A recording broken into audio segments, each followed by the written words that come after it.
bagaimana Indonesia ini di tahun 2025 mendatang? Secara teknis, ke depan tuh berarti kan habis naga itu masuknya di kelinci. Itu tahun bagus ya. Tahun banyak anak masuk dalam gua beranak. Secara perekonomian lebih bagus.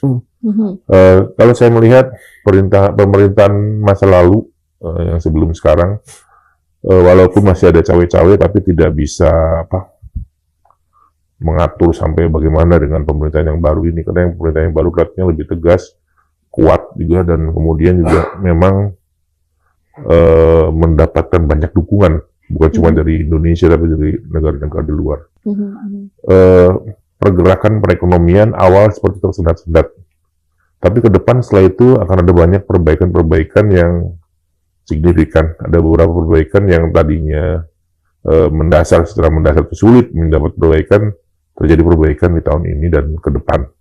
Di kepemimpinan Prabowo Subianto sekarang, ini Indonesia nih akan jauh lebih baik dari pemerintahan sebelumnya atau baik buruk itu relatif ya, karena banyak sekali satu hal yang disebut sebagai keberhasilan ternyata buat lawannya juga belum keberhasilan.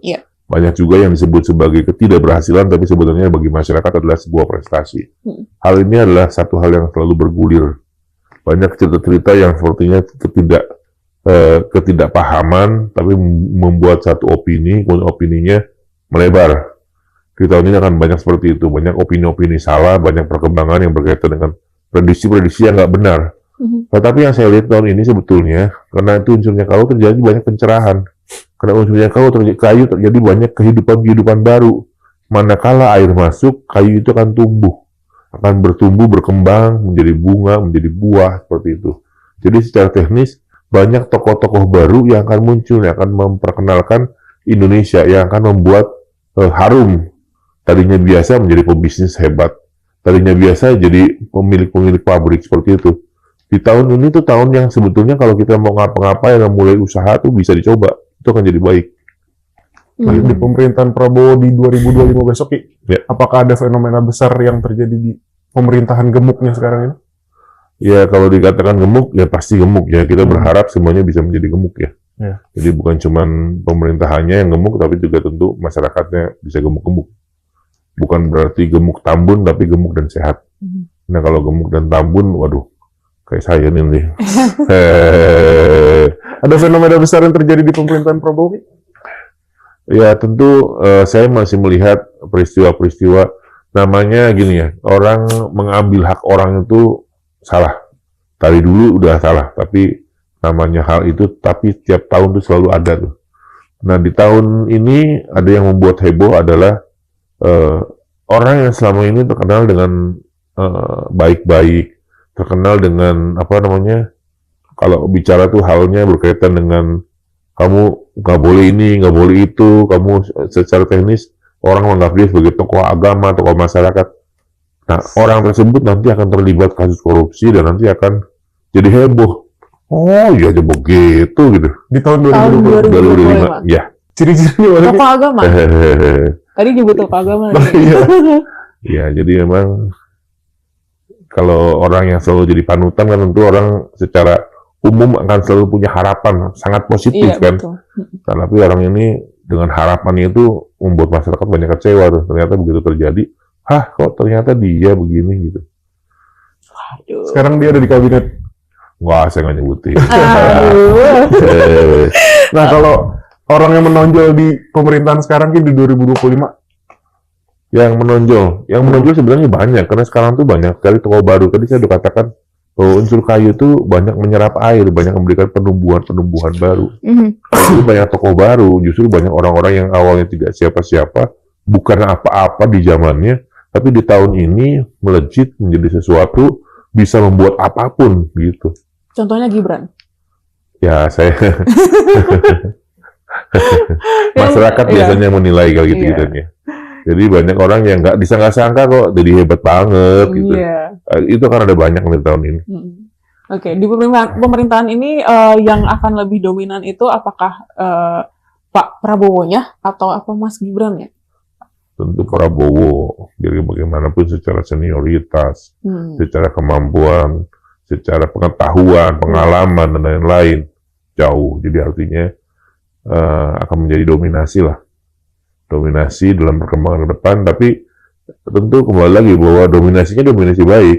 Mhm. Tiap pemerintahan sebetulnya itu ada lebih dan ada kurang. Iya. Tapi di tahun ini tuh kelihatannya terjadi banyak perbaikan, terutama dari sisi perekonomian. Mhm. Tapi kan banyak isu setelah Gibran dilantik, banyak isu yang makzulkan Gibran tuh. Gi. Di Ya. tahun 2025, apakah wakil presiden kita masih Gibran? Apa kejadian itu? Enggak, jadi kadang-kadang emang di lapangan itu banyak isu dilempar apa aja sih. Itu kan isunya sebenarnya yang melempar tuh belum tentu netizen, tapi kadang-kadang juga suka isu-isu pesanan Ya. yang dibikin seperti menjadi opini nantinya. Karena kalau yang ngomong netizen itu kan tanpa beban, dan itu biasanya menjadi sebuah opini, jadi pendapat umum. Nah ini yang banyak sekali dimanfaatkan oleh para tokoh-tokoh, termasuk tokoh politik kita, untuk menyerang tokoh lain, untuk menghajar tokoh lain, untuk kepentingannya. Gitu. Jadi kalau kita bicara di tahun besok ini kasusnya apa yang paling rame? Kasus korupsi tetap rame. Hmm. Kasus judi online akan jadi tetap mengalir. Itu kan terus seperti tali tiga uang, tidak pernah lepas tuh. Ada berapa orang, Gi? Kasus korupsi di pemerintahan Prabowo di tahun 2020? Berapa orangnya sih saya nggak bisa sebut ya, cuman yang jelas banyak. Banyak. Dari menteri-menteri kah? Kayak tahun-tahun lalu itu kan ada beberapa menteri dari Ya begini, kalau kita kaitkan, ini lebih ke personal sih sebetulnya ya, bukan Mhm. karena jabatannya dia sebagai apa, Iya. lebih ke personal. Jadi banyak yang, ya itu tadi saya katakan, kita tuh nggak sangka gitu. Karena wujud yang tampak tuh tampak seorang tokoh. Pengertian tokoh di sini tokoh yang baik, tokoh yang mencerminkan keagamaan, tokoh yang mencerminkan dia nih orang yang sangat sempurna lah, karena selalu berkaitan dengan ketuhanan. Tetapi ternyata begitu terjadi di tahun ini, dia malah memberikan contoh yang kurang baik. Kasusnya hebat tuh, lebar tuh nantinya, gitu. Melebar ke Kemana-mana akan nyeret-nyeret banyak orang nanti. Banyak orang. Waduh, ayo. Balik lagi ke wakil presiden kita, Gi. Berarti Ya. tahun depan wakil presiden kita tetap sama? Masih baik-baik aja. Masih Masih baik-baik baik-baik aja. Oke. Kalau dari Pak Jokowi sendiri masih akan ini nggak sih? Ikut-ikut. Ya sebetulnya dari sekarang juga sebetulnya kan masih terjadi hal-hal seperti Ya. itu ya. Iya. Cuman kan kalau saya lihat saat ini presiden baru kita ini kan punya ketegasan, apalagi latar belakangnya seorang militer ya. Punya ketegasan dan punya garis komando yang kencang. Jadi kalaupun ditanya pengaruhnya ada apa enggak, mungkin ada tapi nggak bisa besar. Gitu. Karena mungkin udah di-cut gitu ya. Iya. Sama Pak Prabowo-nya juga. Betul, ya.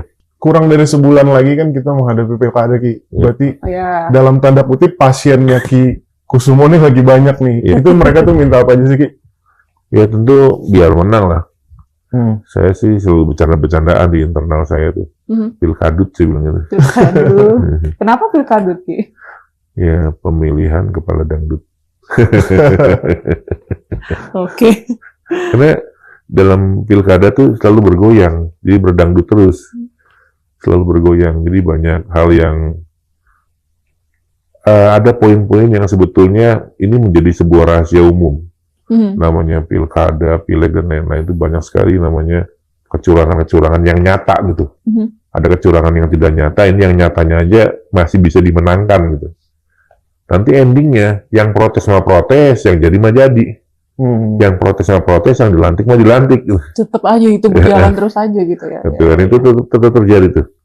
Bahkan ada bahasa-bahasa di antara, itulah saya nggak sebut siapa-siapanya, tapi bahasa itu beredar tuh. Lebih baik menang bermasalah jauh lebih baik daripada kalah terhormat. Itu akan ada lagi di pilgub nanti gitu, di pilkada nanti gitu berarti ya. Ya, kita kan untuk melakukan satu hal yang berkaitan dengan pemilihan-pemilihan seperti itu kan akan ada banyak manusia. Gitu. Iya. Mungkin saya bicara, kamu nggak boleh curang ya. Ya kan sama dia kan. Masanya banyak, kita nggak tahu. Bener. dalam teknis pekerjaan itu berjalan bergulir kan kita nggak pernah ngerti tuh terjadi apa tuh. Gitu. Belum lagi ya banyak sekali yang lobby dengan penyelenggara dan lain-lain lah. Nah, kan di pilkada tuh paling ramai biasanya pilkada yang paling ramai itu di Jakarta. Ya. Nggak tahu nih Ki Kusumo mau jawab apa enggak? Ada ciri-ciri nggak Ki yang bakal jadi pemenang di Jakarta tuh? Ciri-cirinya kayak gimana sekarang dari 3 calon? Ya jadi kalau ada orang bilang jujur hancur, curang menang, gitu kan? Yang menang ya yang curang. Menang yang curang. Menang yang curang katanya, guys. Selalu ini kan bahasa yang beredar tuh begitu kan. Gitu. Nanti yang curang bilang, "Kak, kamu curang deh." Tapi kan dia kalah kan, berarti dia kalah curang tuh. Oke. Sebenarnya semuanya akhirnya pada prinsipnya pada saat proses itu banyak sekali kecurangan gitu. Jadi kalau kita bilang jujur susah juga gitu. Yang mana ya gitu. Iya. Jadi kalau yang jujur ya mungkin ada yang jujur, tapi yang curangnya kebanyakan. Tapi dari 3 calon itu Ki, yang menggunakan Ki Kusumo sebagai konsultan spiritual ada nggak tuh Ki? Aduh saya nyebut nggak enak deh. Masalahnya cuma itu ya. Kalau saya bilang iya pasti orang wah mungkin si Anu nih. Tapi berarti iya. Tapi berarti iya. Oke. Ada lagi kan yang mau? Oke. Mungkin terakhir kali dari Ki Kusumo untuk Sobat Forum di rumah ada closing statement-nya. Apa ya? Jadi kalau kita kembali ke dunia spiritual lagi, bahwa banyak orang yang tidak percaya dunia spiritual itu ada atau tidak ada. Itu dikembalikan pada hati sanubari dan pada apa yang tampak pada diri kita. Kalau kita melihat ke depan, pasti ada, pasti nyata. Hal gaib itu sama seperti kita melihat bagaimana jantung, bagaimana ginjal, bagaimana usus. Kita harus yakini itu ada, walaupun kita nggak lihat langsung. Itu Sobat Forum. Oke. Silakan, Sudah ngobrol-ngobrol kita hari ini dengan Ki Kusumo, banyak banget yang kita bahas dari pemerintahan dan juga mungkin dari diri kita juga ini ya, berkesinambungan sama diri kita juga gitu. Terima kasih banyak untuk Ki Kusumo sudah mau datang ke Bisik-Bisik Meja Bundar episode kali ini. Jangan lupa untuk terus nonton Bisik-Bisik Meja Bundar episode-episode berikutnya dengan narasumber kita yang asik-asik lainnya. Terima kasih Sobat Forum. Sampai jumpa. Terima kasih.